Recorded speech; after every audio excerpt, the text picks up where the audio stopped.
വായനയും യാത്രയും സിനിമ അഭിനയത്തെ സ്വാധീനിക്കുന്നുണ്ട്? അതാണ് ചോദ്യം. നല്ലൊരു ചോദ്യമാണ്. ഇപ്പോഴത്തെ ജനറേഷനൊക്കെ സിനിമയെ ഭയങ്കര സീരിയസ് ആയിട്ട് എടുക്കുന്നുണ്ട്. പണ്ട് അത്ര ഫിലിം മേക്കിംഗ് അറിയില്ല, സ്റ്റോറീസ് എന്തെങ്കിലും പറഞ്ഞാലോ ഓ അങ്ങനെയാണോ, you know they used to just be wondrous about it. ഇപ്പോൾ most of them know what it is. ഒരു കാര്യം കൂടെ ഉണ്ട്. പണ്ടൊക്കെ ഇങ്ങനെ സിനിമ എന്നും പറഞ്ഞ് നടക്കുന്നവർ വളരെ കുറച്ച് പേരേ ഉള്ളൂ.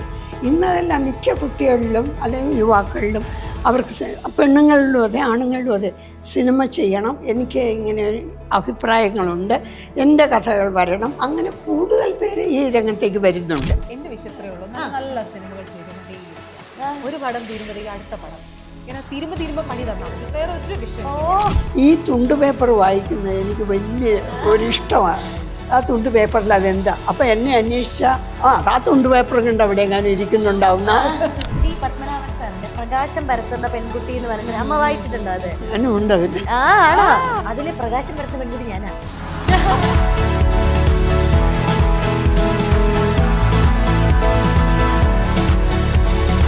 ഉദ്ഘാടനം കഴിഞ്ഞതിൻ്റെ പിറ്റേ ദിവസം എനിക്കൊരു കത്ത് വരുന്നു എൻ്റെ പേരിൽ. സാധാരണ APSCയിൽ എനിക്ക് ഒത്തിരി പ്രേമലേഖനങ്ങൾ വരാറുണ്ട്, ഒന്നും എൻ്റെ കയ്യിൽ തരാറില്ല, എല്ലാം അവിടെ സെൻസർ ചെയ്ത് ഇതാക്കും. നിൻ്റെ ചിലങ്കളുടെ ശബ്ദം ഞങ്ങളുടെ കാതിൽ നിന്നും മാറുന്നില്ല, അങ്ങനെ ഒത്തിരി. And coming back to my wish, എനിക്കിപ്പോൾ തോന്നുന്നത് my wish is to work with the same team again as soon as possible. So ഞാൻ പറഞ്ഞ പോലെ this is the best team.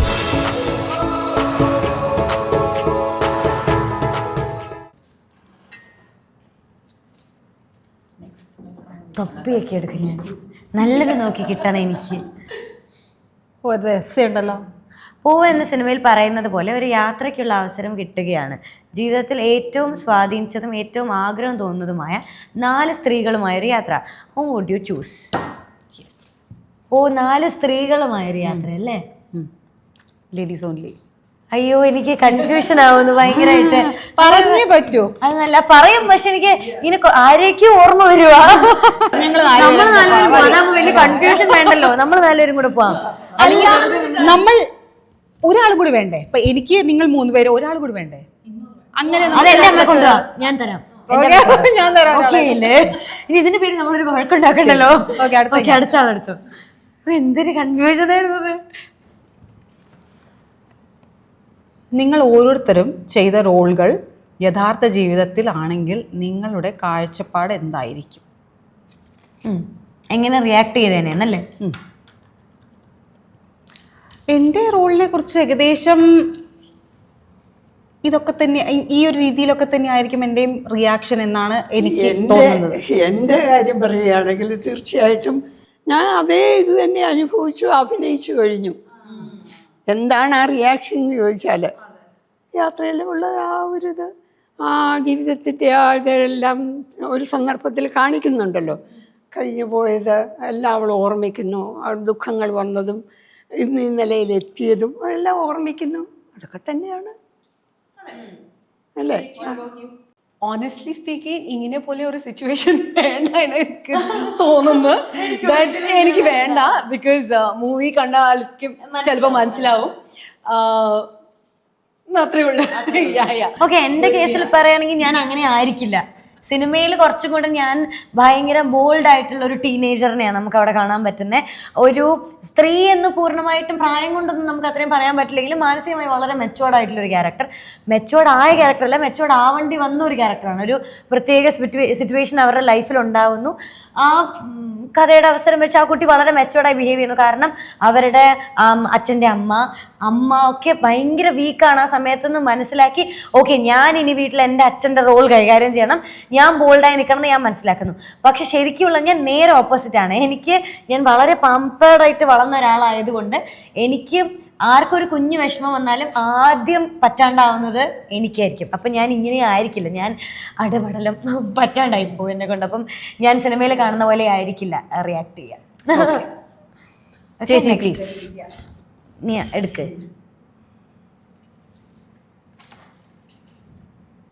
പുതിയ കാലത്തെ സിനിമയും അത് പുതുതലമുറയെ എങ്ങനെ സ്വാധീനിക്കുന്നു എന്ന് ചിന്തിച്ചിട്ടുണ്ടോ? പുതിയ കാലത്തെ സിനിമയും അത് പുതിയ ജനറേഷനെ എങ്ങനെ ഇൻസ്പയർ ചെയ്യുന്നു എന്ന് ചിന്തിച്ചിട്ടുണ്ടോ എന്ന്? ഇപ്പോഴത്തെ ജനറേഷനൊക്കെ സിനിമയെ ഭയങ്കര സീരിയസ് ആയിട്ട് എടുക്കുന്നുണ്ട് എന്നെനിക്ക് തോന്നാറുണ്ട്. അതായത് ഇപ്പോൾ അവരുടെ ലൈഫിലെ ഒരു എനിക്ക് 30, 40, 50% സിനിമ റിലേറ്റഡ് ആയിട്ടുള്ള ചർച്ചകൾ, സിനിമയുടെ ട്രെൻഡ് ഫോളോ ചെയ്യുക, ഒരു ട്രെൻഡ് വരാൻ വെയിറ്റ് ചെയ്യാണ്, ആ ട്രെൻഡ് ഫോളോ ചെയ്ത്. സോ കുറച്ച് മറ്റൊരു കാര്യവും കൂടെ ഉണ്ട്.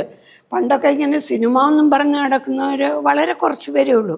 ഇന്നതെല്ലാം മിക്ക കുട്ടികളിലും അല്ലെങ്കിൽ യുവാക്കളിലും അവർക്ക് പെണ്ണുങ്ങളിലും അതെ ആണുങ്ങളിലും അതെ സിനിമ ചെയ്യണം, എനിക്ക് ഇങ്ങനെ അഭിപ്രായങ്ങളുണ്ട്, എൻ്റെ കഥകൾ വരണം, അങ്ങനെ കൂടുതൽ പേര് ഈ രംഗത്തേക്ക് വരുന്നുണ്ട്. അത് കാരണം ആസ്വാദന രീതിയുടെ ഒരു പ്രത്യേകതയാണത്. I think, I don't know. I think cinema and audience somewhere hand in hand പോകുന്ന ഒരു സമയത്തിലെ, please not to offend anybody, but അപ്പോൾ ഫിലിം മേക്കേഴ്സ് ഒക്കെ ഒരു മൂവി ചെയ്തപ്പോൾ ഒരു സ്റ്റോറി മാത്രം ഒരു സിനിമ പോലെ ചെയ്യുന്നു. അത്രയൊക്കെ റെസ്പോൺസിബിലിറ്റി ഉണ്ടായിരുന്നോ ഇല്ല അറിയില്ല. ഓഡിയൻസ്ക്ക് വേണ്ടി ദേ യൂസ് ടു ഡു എന്റർടൈൻമെന്റ്ക്ക് വേണ്ടി. ഇപ്പോൾ film makers also slightly responsible. They're trying to convey points, stories, lot of things. So അതിനെ നമുക്കൊരു മൂവി കണ്ടപ്പോൾ അഫ്കോഴ്സ് ഒരു സ്റ്റോറി പറഞ്ഞപ്പോൾ ഒരു സിനിമ ചെയ്തപ്പോൾ there are so many factors that go into it. As audience, because ഇപ്പോൾ even എന്താ പണ്ട് അത്ര ഫിലിം മേക്കിംഗ് അറിയില്ല, സ്റ്റോറീസ് എന്തെങ്കിലും പറഞ്ഞാലോ ഓ അങ്ങനെയാണോ they used to just be wondrous about it. ഇപ്പോൾ most of them know what it is. So I think people also ഏത് സീരിയസ്ലി എടുക്കണം, ഏത് what they shouldn't also they also should be able to get. ഇപ്പം സിനിമയായിട്ട് മാത്രം കാണണം എന്ന് നമ്മൾ പറയുമ്പോഴും സിനിമയായിട്ട് മാത്രം കണ്ടാൽ ഇത്രയും ഒരു സ്പേസ് നമ്മുടെ സമൂഹത്തിൽ സിനിമയ്ക്ക് ഉണ്ടാവില്ല. കാരണം അങ്ങനെ അല്ലാതെയും കൂടി ഇത് നമ്മളുമായിട്ട് കണക്ട് ചെയ്യുന്ന, അല്ലെങ്കിൽ നമ്മൾ അതിൻ്റെ ലോജിക്കിനെ ചോദ്യം ചെയ്യുന്നത് കൊണ്ടും കൂടിയാണ് ഇത്രയും നല്ല സിനിമകൾ ഇവിടെ ഉണ്ടാകുന്നത്. നമ്മളതിൻ്റെ ഇതൊരു സിനിമയാണ്, ഇതൊരു സെപ്പറേറ്റ് പ്ലാറ്റ്ഫോമാണ്, ഇതിങ്ങനെ എൻ്റർടൈൻമെൻറ്റ് പ്ലാറ്റ്ഫോം മാത്രമാണെന്ന് കണ്ടാൽ ഇത്രയും നല്ല നല്ല സിനിമകൾ ഇവിടെ ഉണ്ടാകും എനിക്ക് തോന്നുന്നില്ല. I'll take one. I'm curious about the last one. Oh yeah. Hey, ഒരു English. Wait, something wish game. Okay. It's like ഒരു റൗണ്ട് വിഷ് ഗെയിം. ഒരു റൗണ്ട് വിഷ് ഗെയിം. അതായത് നമ്മുടെ ഫിലിമിലെ മറന്നു പോയോ? ഞാൻ വിചാരിച്ചത് പുതിയത് എന്തെങ്കിലും ആണ്. വിഷ് പറയോ ഫോർ യോർ കാണാത്തവരുടെ ശ്രദ്ധയ്ക്കായി. ഈ ഒരു ഫിലിമില് എല്ലാവർക്കും ഒരു വിഷ് പറയാനുള്ള ഒരു ഗെയിമുണ്ട്. അങ്ങനെ ഗെയിം ഉണ്ട്. എന്റെ വിഷ് ഇത്രയേ ഉള്ളൂ, നല്ല സിനിമകൾ ചെയ്തുകൊണ്ടേയിരിക്കുക. ഒരു പടം തീരുമ്പോഴത്തേക്ക് അടുത്ത പടം, ഇങ്ങനെ തീരുമ്പോ പണി തന്നാൽ മതി. വേറെ ഒരു വിഷ്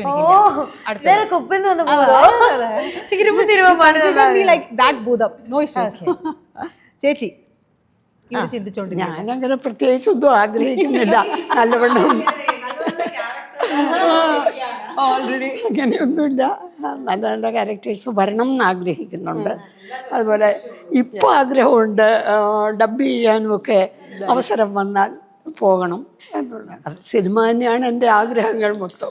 എന്നെ സംബന്ധിച്ചിടത്തോളം എനിക്ക് തോന്നുന്നു, ഞാനിപ്പം പണ്ട് തൊട്ടേ സിനിമയൊക്കെ ചെയ്യുന്ന സമയത്തായാലും അല്ലാതെ ടി വിയിൽ എന്നെ കാണുന്ന സമയത്തായാലും എല്ലാവരും നമ്മൾ പ്രത്യേകിച്ച് ഹാർഡ് വർക്ക് ഒന്നും ചെയ്യാതെ നമ്മളോട് വരുന്നൊരു ഇഷ്ടമുണ്ടല്ലോ. ഞങ്ങളുടെ വീട്ടിലെ കുട്ടിയാണ്. എന്നോട് പുറത്തിറങ്ങുമ്പോൾ ഏറ്റവും കൂടുതൽ അമ്മമാരൊക്കെ വന്ന് പറയുന്ന കാര്യമാണ്, മീനുട്ടി ഞങ്ങൾക്ക് വേറെ ആളെപ്പോലെ തോന്നില്ല, മീനുട്ടി ഞങ്ങളുടെ വീട്ടിലെ കുട്ടിയാണ്, എൻ്റെ കുട്ടിയാണ്, അങ്ങനെ പറയും. അപ്പോൾ ഞാനത് പ്രത്യേകിച്ച് എഫേർട്ടൊന്നും കിട്ടാതെ കിട്ടുന്ന ഇഷ്ടമാണ്. ഞാൻ വെറുതെ നിൽക്കുമ്പോൾ നമ്മൾ പ്രത്യേകിച്ച് അവർക്ക് ഒന്നും ചെയ്തു കൊടുക്കാതെ നമുക്ക് കിട്ടുന്ന ഒരു ഇഷ്ടമാണ്. അപ്പൊ ഞാനത് ഒത്തിരി എൻജോയ് ചെയ്യുന്ന ആളാണ്. അപ്പൊ എനിക്ക് ആരെങ്കിലും ഞാൻ വെറുതെ എൻ്റെ അടുത്ത് വന്ന് സംസാരിക്കുന്നതോ എന്നോട് മിണ്ടുന്നതോ ഒക്കെ ഞാൻ ഭയങ്കരമായിട്ട് എൻജോയ് ചെയ്യും. And coming back to my wish, എനിക്കിപ്പോൾ തോന്നുന്നത് my wish is to work with the same team again as soon as possible. So ഞാൻ പറഞ്ഞ പോലെ this is the best team. എൻ്റെ ഫസ്റ്റ്, എസ്പെഷ്യലി പേഴ്സണൽ ആയിട്ട് എനിക്കിത് എൻ്റെ ഫസ്റ്റ് മലയാളം സിനിമ ആണ്. ആൻഡ് ഇത്ര പോസിറ്റീവ് റെസ്പോൺസ് ഒക്കെ കിട്ടി. ആൻഡ് ഞാൻ പറഞ്ഞ പോലെ ഫസ്റ്റ് ഡേ ഓൺവേർഡ്സ് എനിക്കൊരു ഫാമിലി പോലെയാണ് ഇത്. സോ യെസ്, എൻ്റെ വിഷാണ് to work with the same team as soon as possible. So okay ചേച്ചി എടുത്തരണോ? ഞാൻ കാപ്പി അടിക്കട്ടെ. വായനയും യാത്രയും സിനിമ അഭിനയത്തെ സ്വാധീനിക്കുന്നുണ്ട്? അതാണ് ചോദ്യം. നല്ലൊരു ചോദ്യമാണത്. തീർച്ചയായിട്ടും നിങ്ങളെക്കാൾ എനിക്ക് അനുഭവമുണ്ട്.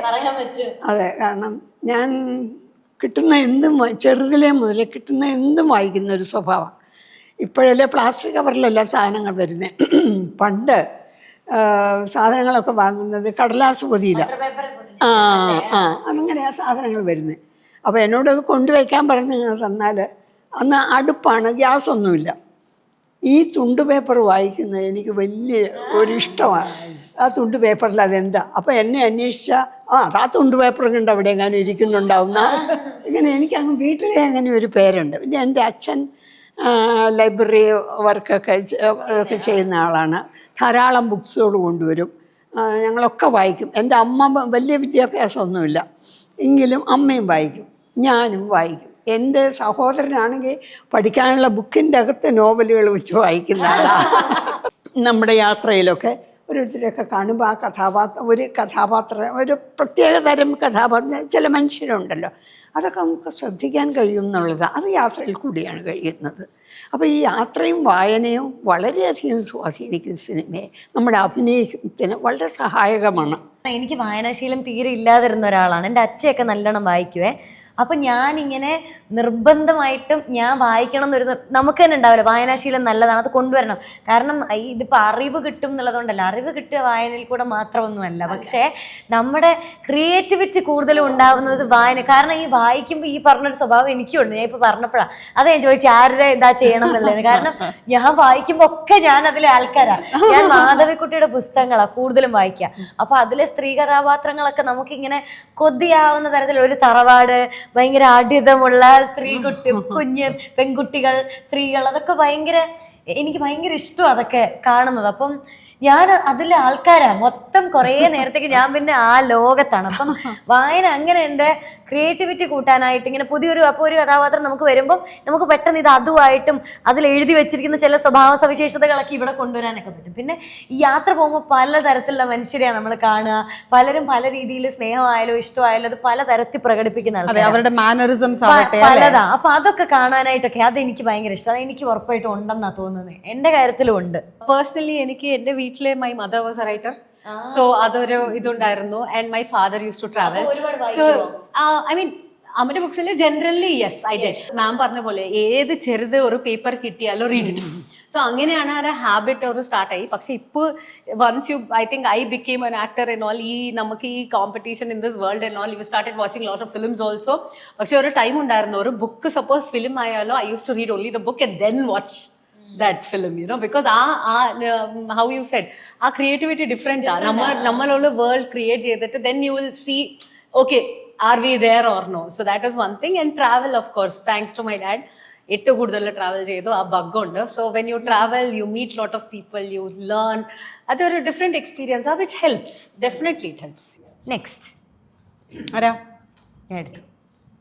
അയ്യോ, ഒരു കഥാപാത്രത്തെ അവതരിപ്പിക്കാൻ കിട്ടുമ്പോൾ എന്തെല്ലാമാണ് തയ്യാറെടുപ്പുകൾ, എന്തെല്ലാമാണ് അതിൻ്റെ ഡയറക്ടർ ഒരു റൈറ്ററിൽ നിന്ന് കിട്ടാൻ ആഗ്രഹിക്കുന്നത്? Maybe I'll start.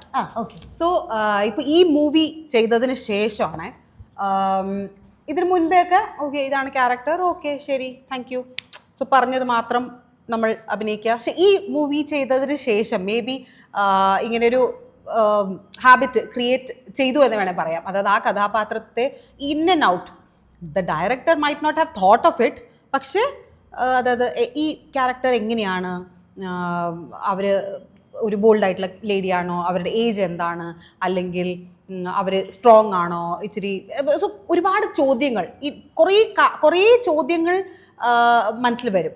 So that അതെല്ലാം മനസ്സിൽ വെച്ചുകൊണ്ടായിരിക്കും നമ്മൾ ചെയ്യുന്നത്. ഇപ്പോൾ ഫോർ എക്സാമ്പിൾ ഒരു ടീച്ചർ, ആ ടീച്ചർ ചുമ്മാ പോയി ടീച്ചർ ആസ് എ ടീച്ചർ, നമ്മൾ കുറേ ടീച്ചറിനെ നമ്മൾ മീറ്റ് ചെയ്തിട്ടുണ്ടാവും, അവരെയൊക്കെ മനസ്സിൽ ധ്യാനിച്ചങ്ങ് അഭിനയിക്കുന്ന രീതിയിലല്ലാതെ ഇപ്പോൾ when I am given a character, I feel like asking all these questions. സംബന്ധിച്ചിടത്തോളം എനിക്ക് എന്തൊക്കെയാണ് ഡയറക്ടറിൽ നിന്നും റൈറ്ററിൽ നിന്നും നമ്മൾ ആഗ്രഹിക്കുന്നതെന്ന് വെച്ചാൽ, ഞാൻ അങ്ങനെ ഒത്തിരി സിനിമകളൊന്നും ചെയ്തിട്ടുള്ള ആളല്ല കേട്ടോ. ഞാനങ്ങനെ എൻ്റെ എല്ലാ കാലഘട്ടത്തിലും ഞാൻ കുറച്ച് നല്ല സിനിമകൾ ചെയ്തിട്ടുണ്ട്, അതിൽ ഞാൻ ഭയങ്കര ഹാപ്പിയാണ്. പക്ഷേ എനിക്ക് തോന്നുന്നത് പൊതുവെ സിനിമയെ ഇഷ്ടപ്പെടുന്ന ഒരാൾ എന്നുള്ള നിലയ്ക്ക് എനിക്ക് തോന്നുന്നത് ഇപ്പം ഒരു കഥാപാത്രം അവരുടെ മനസ്സിൽ ഉറപ്പായിട്ടുണ്ടാവും ഈ സ്ക്രിപ്റ്റ് എഴുതി കഴിയുമ്പോഴേ. അപ്പോൾ അത് നമ്മൾ ഒരാളുടെ അടുത്ത് ഒരു ആക്ടറിന് കൊടുക്കുന്നു. അപ്പോൾ കൊടുക്കുന്ന സമയത്ത് അവർ ആ ആക്ടറിനെ പ്രോപ്പറായിട്ട് മനസ്സിലാക്കുന്ന ഒരാളായ സിനിമ ഭയങ്കര അടിപൊളിയാകുന്നത് അപ്പോഴാണെന്ന് എനിക്ക് തോന്നിയിട്ടുണ്ട്. കാരണം ചില കഥാപാത്രം ഭയങ്കര വിഷമം പ്രകടിപ്പിക്കേണ്ട ഒരു സീനാണെന്നുണ്ടെങ്കിൽ അതിപ്പം ഏതെങ്കിലും ഒരു ആക്ടറിനെ ചൂസ് ചെയ്യുന്നു, ഇപ്പോൾ ഒരു ഉദാഹരണത്തിന് ആരാ ഇന്ദ്രൻ സംഘലിനെ എടുക്കാം. ഇന്ദ്രൻ സംഘലിനെ എടുത്തു കഴിഞ്ഞാൽ ഭയങ്കര ഇമോഷണൽ ഒരു സീനാണെന്ന് വെച്ചോ. അപ്പോൾ ഇന്ദ്രൻ സംഘൽ ഈ ഭയങ്കര ഇമോഷണലിൽ അദ്ദേഹത്തിൻ്റെ അടുത്ത് നമ്മൾ കരയാൻ ആവശ്യപ്പെടുന്ന കഴിഞ്ഞും അങ്കിൾ മറ്റേ ഉള്ളിൽ ഇങ്ങനെ ഒരു വിങ്ങൽ പോലെ കാണിച്ചു കഴിഞ്ഞാൽ തന്നെ പുറത്തിരുന്ന് നമുക്ക് കരച്ചിൽ വരും. ഓ ഇതെന്താ, അങ്ങനെ നമുക്കൊരു വീർപ്പ് മുട്ടൽ ഫീൽ ചെയ്യും. അപ്പോൾ ഈ കഥാപാത്രം ഇവരിതെങ്ങനെ ചെയ്യുന്നു എന്ന് കറക്റ്റായി കൺവേ ചെയ്യാൻ പറ്റും. അതായത് ഇപ്പോൾ കരച്ചിലാണ് സ്ക്രിപ്റ്റിലെങ്കിൽ നിങ്ങൾ കരഞ്ഞേ തീരൂ എന്ന് നിർബന്ധം പിടിക്കാതെ അവരിത് എന്ത് ചെയ്യുമ്പോഴാണ് ബ്യൂട്ടിഫുൾ ആവുന്നതെന്ന് മനസ്സിലാവുന്ന ആൾക്കാരാകുമ്പോഴാണ് കുറച്ച് എന്നെ സംബന്ധിച്ചിടത്തോളം എനിക്ക് അങ്ങനെ കുറേ ഡയറക്ടേഴ്സിനെ കിട്ടിയിട്ടുണ്ട് കേട്ടോ, പല മൂവീസിലായിട്ട്. അപ്പോൾ എനിക്ക് ഭയങ്കര ഹാപ്പി ആയത്. ഇപ്പം നമ്മൾ എങ്ങനെ ചെയ്താൽ ഇത് ഭംഗിയായിരിക്കും എന്നവർ വളരെ കൃത്യമായി മനസ്സിലാക്കുന്നു. അങ്ങനെയുള്ള ആളുകളാകുമ്പോൾ എനിക്ക് കുറച്ചുകൂടെ ഭയങ്കര കംഫർട്ടബിളാണ്. And before I answer, actually ഞാൻ ലീല ചേച്ചിനെ എപ്പോൾ അത് പ്രോപ്പറായിട്ട് ചോദിച്ചിട്ടില്ല. മാമിന്റെ പ്രോസസ്സ് എന്താ, ലൈക്ക് ഒരു ക്യാരക്ടർ കിട്ടിയപ്പോൾ എങ്ങനെയാണ്? ഞാൻ പിന്നെ ആദ്യം കഥ നമ്മളോട് പറയും ആ ക്യാരക്ടറിനെ, പക്ഷെ ഞാൻ അതിനെക്കുറിച്ച് വിശദമായിട്ട് ചോദിക്കും. ചില ഡയലോഗിൽ നമ്മൾ ഉള്ളിലായിരിക്കും ദുഃഖം മൊത്തം, പുറമേക്ക് കാണിക്കാതെ. അങ്ങനെയുള്ള സമയത്ത് ഞാനത് പ്രത്യേകം ചോദിക്കും, ഇങ്ങനെ ചെയ്താൽ മതിയോ എന്ന് അങ്ങോട്ട് ചോദിക്കും. ആക്ഷനോട് കൂടി കറക്റ്റ് എന്നിങ്ങനെ പറയും. എന്ന് പറഞ്ഞാൽ നമ്മളങ്ങനെ അറിഞ്ഞ് ആ കഥാപാത്രം എന്താണ്, അവരുടെ സ്വഭാവം എന്താണ്, അവരുടെ മനസ്സിലെ ചിന്ത, അങ്ങനെ കൃത്യമായിട്ട് ചോദിച്ചിട്ടായിരിക്കും നമ്മൾ ചെയ്യുന്നത്. ഡിപ്ലോമാറ്റിക് ആൻസർ പോലെ തോന്നും, പക്ഷേ that is the reality of it. Oh thank you. The biggest comment from the industry you ever received for acting? Oh, okay. I have to think. Yeah, there are people, so many of them who've called and appreciated me. Oh, I have to, yeah. Okay, I'm very blank right now. ഈ പറഞ്ഞ പോലെ ഒരുപാട് comments ഉണ്ട്. നമ്മൾ ഒന്നൊന്നായിട്ട് പറയാൻ പറ്റില്ല. Recent one the ride ഫിലിമിൽ അഭിനയിച്ചുകൊണ്ടിരിക്കുമ്പോൾ ഒരു ഷോട്ട് കഴിഞ്ഞപ്പോൾ മാലാ പാർവതി ചേച്ചി സെറ്റിൽ പറഞ്ഞു വളരെ നന്നായി ചെയ്തു. അത് ഒരു സീനിയർ ആർട്ടിസ്റ്റിന്റെ വായിന്നത് കേൾക്കുമ്പോൾ അത് റീസെന്റ് വേറെ തന്നെ ഒരു സന്തോഷം അല്ലേ. അപ്പോൾ എനിക്ക് അങ്ങനെ ഇഷ്ടമുള്ള ഒത്തിരി കാര്യമുണ്ട്. പക്ഷെ ഞാൻ 2 ഇൻസിഡന്റ് പറയാം. എന്ന് വെച്ചാൽ ഒന്ന്, ഞാൻ ഒത്തിരി നാൾ മുന്നെയാണ് മറുപടി എന്ന് പറഞ്ഞിട്ടൊരു VM വിനു സാറിൻ്റെ ഒരു സിനിമ ചെയ്തു. അപ്പോൾ അതിൽ റഹ്മാൻ സാറും ഭാമ ചേച്ചിയാണ് മെയിനായിട്ട് ചെയ്യുന്നത്. അപ്പോൾ ഈ സിനിമയൊക്കെ കഴിഞ്ഞ് ഞാനന്ന് ഒത്തിരി കുഞ്ഞാണ്, എനിക്ക് 8-9 വയസ്സോ അങ്ങനെ വല്ലതൊക്കെ കാണത്തുള്ളൂ. അപ്പം ഇത് കഴിഞ്ഞു, ഞാൻ തിരിച്ച് വീട്ടിലോട്ട് വന്നു, പടം റിലീസായി, മറുപടി റിലീസായി കഴിഞ്ഞപ്പോഴത്തേക്ക് എൻ്റെ അച്ഛൻ്റെ ഫോണിലേക്ക് ഒരു കോൾ വന്നു. അപ്പോൾ പറഞ്ഞു, ഹലോ ഞാൻ റഹ്മാനാണ്. അപ്പോൾ അച്ഛൻ ചോദിച്ചു ഏത് റഹ്മാൻ? അപ്പോഴത്തേക്കും സാറ് പറഞ്ഞു അല്ല ഞാൻ ആക്ടർ റഹ്മാനാണ്, ഞാൻ മോളുടെ മൂവി കണ്ടിട്ട്. അപ്പോൾ സാർ ഞാൻ ഭാമ ചേച്ചിയുടെ കുട്ടിക്കാലമാണ് ചെയ്യുന്നത്. അപ്പോൾ സാറും ഭാമ ചേച്ചി അതിൽ പേരാണ്, അപ്പോൾ ഞാൻ അവരുടെ കുട്ടിക്കാലമാണ് ചെയ്യുന്നത്. അപ്പോൾ അത് കണ്ടിട്ട് എന്നെ സാറ് വിളിച്ചു. എന്നിട്ട് പിന്നെ വളരെ നന്നായിരുന്നു, എനിക്ക് നേരിട്ട് വിളിക്കണം എന്ന് തോന്നി. ഇത് സാറിന് ഓർമ്മയുണ്ടോ എന്ന് പോലും അറിയണം. പക്ഷെ ഞങ്ങളുടെ ഫാമിലിയിൽ അത് വലിയൊരു കാര്യമാണ്. ഞാൻ ആദ്യമായിട്ട് എന്നെ അങ്ങനെ ഇത് ഞാൻ ഒത്തിരി കുഞ്ഞായിരുന്നപ്പോൾ നടന്ന കാര്യമാണ്. അന്നേരം എൻ്റെ അച്ഛൻ്റെ മുഖത്ത് വന്ന അത്ഭുതമൊക്കെ എനിക്ക് വലിയ കാര്യമായിരുന്നു. ഉയ്യോ നമ്മളെ ഒരു വലിയൊരാൾ വിളിച്ചു എന്നിട്ട് ഇങ്ങനെ പറയാന്നുള്ളത് വലിയൊരു കാര്യമാണ്. അല്ലെങ്കിൽ രണ്ടാമത്തെ കാര്യം, നമ്മുടെ ജയരാജ് സാറിൻ്റെ ഒരു മൂവി ഈ ഇടയ്ക്ക് ആയതാണ്. അത് ടി പത്മനാഭൻ സാറിന്റെ പ്രകാശം പരത്തുന്ന പെൺകുട്ടി എന്ന് പറഞ്ഞിട്ട്, അമ്മ വായിച്ചിട്ടുണ്ടോ അത്? ആണോ? അപ്പോ ആ സിനിമ അതില് പ്രകാശം പരത്തുന്ന പെൺകുട്ടി ഞാനാ. അപ്പോ ഈ സിനിമ, ഈ കഥ പ്രകാശം പരത്തുന്ന അറിഞ്ഞില്ലായിരുന്നോ? ഇല്ല, ഒത്തിരി നാളായി ഷൂട്ട് ചെയ്തിട്ട്. അപ്പൊ ഞങ്ങക്ക് കോമ്പിനേഷൻ സീനൊന്നും ഇല്ല. അപ്പൊ ഈ കുട്ടിയുടെ കഥാപാത്രം എല്ലാം തനിയാണ്. അപ്പൊ ഞാൻ ഇത് ചെയ്തു. ഇതൊക്കെ കഴിഞ്ഞിട്ട് നമ്മൾ പത്മനാഭൻ സാറിനെ കാണാൻ പോവാണേ. അപ്പം നമ്മളിങ്ങനെ വിചാരിച്ചിട്ടുണ്ട്, ഇതിപ്പോൾ ഒരു കഥാപാത്രത്തിന് തന്നെ നമുക്ക് കിട്ടുകയാണെങ്കിൽ ഓക്കെ നമ്മൾ വെച്ചിട്ട് ആൾക്കാർക്ക് ചിലപ്പോൾ ഇഷ്ടപ്പെടും. പക്ഷെ ഇത് ഓൾറെഡി ഇത് എഴുതി വെച്ച് ഇത് വായനക്കാരുടെ മനസ്സിലൊരു പ്രകാശം വരുന്ന പെൺകുട്ടി ഓൾറെഡി ഉണ്ട്. അപ്പം നമ്മുടെ വൈബ് ഇതുമായിട്ട് മാച്ച് ചെയ്ത് നിന്നില്ല, അത് ഏക്കില്ല ഒരിക്കലും. അപ്പോൾ എത്രയൊന്നും ചിന്തിക്കാൻ അന്ന് എനിക്ക് പറ്റി. ഇതൊക്കെ എനിക്ക് ഇപ്പോൾ വന്ന തോട്ട്സ് ആട്ടോ. അപ്പോൾ ഇതൊക്കെ കാണാൻ പോവാ സാറിന്. അപ്പോൾ ഇതിങ്ങനെ എഴുതി വളരെ ക്ലിയർ കട്ടായിട്ടുള്ള ഒരു പ്രകാശം വരുന്ന പെൺകുട്ടി ഈ പുസ്തകത്തിലുണ്ട്. അപ്പം ഞങ്ങൾ സാറിനെ കാണാൻ പോയപ്പോൾ എൻ്റെ അച്ഛനാണെങ്കിൽ സാറിൻ്റെ ഭയങ്കര അച്ഛനൊരു പുസ്തകപ്പുഴുവാണ്. അപ്പോൾ അച്ഛൻ സാറിൻ്റെ വലിയൊരു ഫാനാണ്. അപ്പം ഞങ്ങളിങ്ങനെ കാണാൻ ചെന്നപ്പോൾ സാർ ഓൾറെഡി ഇതൊക്കെ എടുത്തതൊക്കെ കണ്ടു ജയരാജ് സാറും കണ്ടുകൊണ്ട് കാണിച്ചു. അപ്പൊ ഞാൻ എത്തിയപ്പോൾ എനിക്ക് അവിടെ ഒരു പാൽപ്പായസമൊക്കെ ഉണ്ടാക്കി വെച്ചിട്ട് എന്നെ നോക്കിയിരിക്കുക പത്മനാഭൻ സാർ. അപ്പൊ എന്നെ സംബന്ധിച്ചിടത്തോളം അയ്യോ എനിക്ക് കിട്ടാവുന്നതിലെ ചുറ്റും എനിക്ക് ഭയങ്കര സന്തോഷം. ഞാൻ എപ്പോഴും ഇങ്ങനെ ചേർത്ത് വെക്കുന്ന കാര്യം. എന്നിട്ട് സാർ ഇങ്ങനെ ജയരാജ് സാറിന്റെ അടുത്ത് പറഞ്ഞു, ഇതാണ് ഞാൻ മനസ്സിൽ കണ്ട എന്റെ പ്രകാശം പരത്തുന്ന പെൺകുട്ടി ഇവളാണെന്ന്. അപ്പൊ അത് എൻ്റെ മനസ്സിൽ ഭയങ്കരമായിട്ട് അതങ്ങനെ അത് എഴുതിയ ആൾക്ക് അങ്ങനെ തോന്നുക എന്ന് പറയുന്നത് എനിക്ക് ഭയങ്കര. അപ്പൊ ഞാൻ ചോദിച്ചു അതെന്താ, ഞാൻ എപ്പോഴും ചിരിച്ചോണ്ടിരിക്കുന്നോണ്ടാണ്? അതുകൊണ്ടൊന്നും അല്ല, എന്തോ ഉണ്ട് നിന്റെ അടുത്ത്, എന്തോ ഉണ്ട്. അപ്പൊ ഞാനത് ഒരിക്കലും മറക്കില്ല. അതുകൊണ്ട് അതെനിക്ക് ഭയങ്കര സ്പെഷ്യൽ ആട്ടോ. എന്ന് വെച്ചാൽ ബാക്കി ആരും പറയുന്നത് എനിക്ക് സ്പെഷ്യൽ അല്ലെന്നല്ല, നിങ്ങൾ എല്ലാവരും പറയുന്നത് എനിക്ക് സ്പെഷ്യൽ തന്നെ. പക്ഷെ ഇതെനിക്ക് എന്തോ വേറെ എന്തോ കൂടി ഉണ്ട്. എനിക്ക് ഭയങ്കര കാര്യമായി ഇത് രണ്ടെണ്ണം എനിക്ക് പറയണമെന്ന്. ഇനി അമ്മ. ഞാൻ സിനിമയേക്കാൾ കൂടുതൽ നാടകങ്ങളാണല്ലോ ചെയ്തിട്ടുള്ളത്. നാടകങ്ങളിൽ എനിക്ക് ഒത്തിരി മറക്കാൻ പറ്റാത്ത അനുഭവങ്ങളുണ്ട്. അന്നൊക്കെ പ്രേം നസീറിനെ എല്ലാവരും ഇങ്ങനെ ഏറ്റവും മോഹിക്കുന്ന ഒരു കാലമാണ് എൻ്റെ ചെറുപ്പം. പിന്നെ പ്രേം നസീർ എന്ന് പറഞ്ഞിങ്ങനെ ഞങ്ങളെ ഒരു ടീ പാർട്ടിക്ക് വിളിക്കുന്ന കേസിലുള്ള പിന്നെ എനിക്ക് അദ്ദേഹത്തിൽ നിന്ന് കാണാൻ അങ്ങനെ കൊതിയ. അന്നത്തെ കാലത്ത് സിനിമാക്കാരെയൊക്കെ കാണാൻ വലിയ വിഷമമാണ്, കാരണം എല്ലാം മദ്രാസിലാണല്ലോ.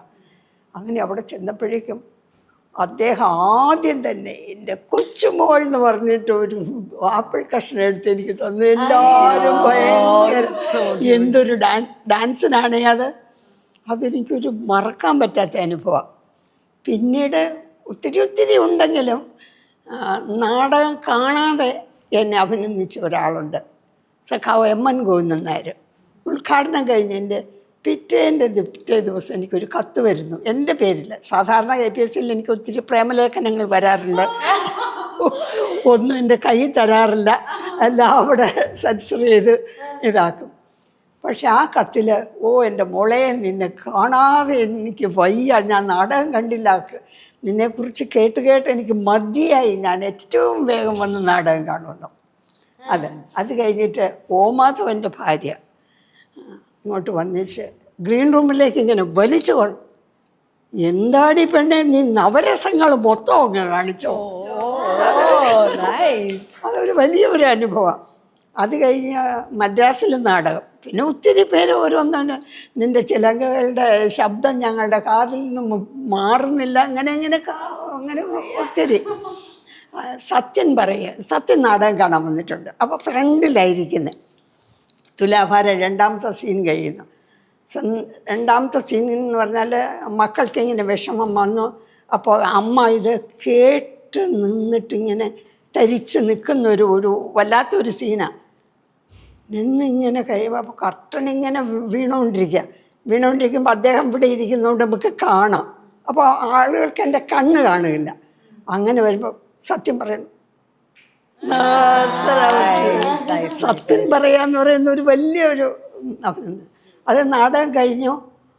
ഞാനിങ്ങനെ അഴുക്ക് വേഷമാണ്. അദ്ദേഹം കയറി വന്നു, ഓഹ് എന്താ ലീല, എത്ര നന്നായിട്ട് അഭിനയിച്ചു. അതൊക്കെ എനിക്കൊരു മറക്കാൻ പറ്റാത്ത അനുഭവങ്ങളാണ്. അത് കാണാൻ തോന്നുന്നു എനിക്ക് ആക്ച്വലി, അല്ലേ? I'll come back to my comment right now. എനിക്കിപ്പോ ഇത് കഴിയിട്ടില്ല, because I have to mention this. നമ്മളുടെ മൂവിയുടെ it's about our film. Jan 3rd നമ്മുടെ ഫിലിം റിലീസായി. ജസ്റ്റ് അതിൻ്റെ മുമ്പ് I shared the trailer with a lot of friends. I worked with Madhu Ambat sir recently. അങ്ങനെയാണ് റസിൽ പുക്കുട്ടി sir, I got to meet him.